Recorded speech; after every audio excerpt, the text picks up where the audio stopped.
Welcome back to the Valuable Investor channel, where we dive deep into the world of economics.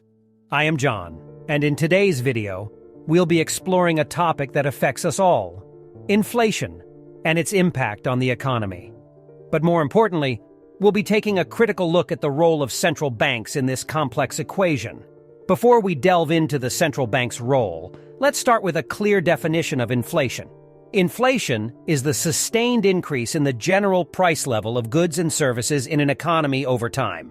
It erodes the purchasing power of money, making it more expensive for individuals and businesses to acquire the same goods and services.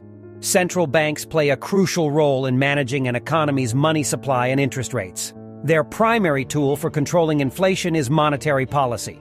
They can increase or decrease the money supply and adjust interest rates to influence economic growth and inflation rates.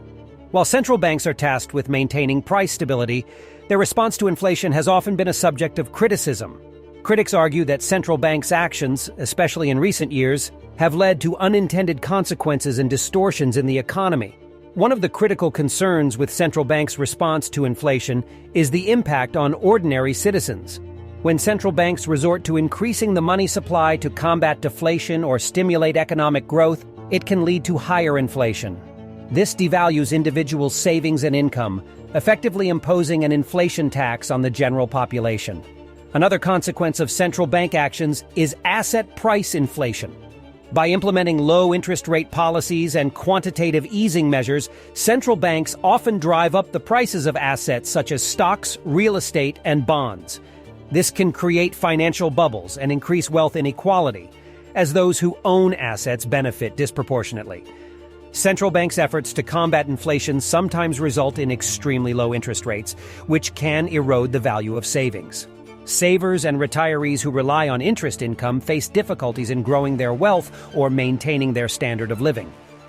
Critics also highlight the lack of transparency in central banks' decision-making processes. Many argue that central banks' independence from democratic oversight can lead to decisions that favor specific interests or fail to adequately consider the long-term consequences of their actions. While central banks are entrusted with maintaining price stability and managing inflation, it is important to critically examine their actions and the potential impacts on the economy. Balancing the need for stability with the unintended consequences of their policies is an ongoing challenge. Understanding these dynamics empowers us to engage in meaningful discussions and shape the future of our economies.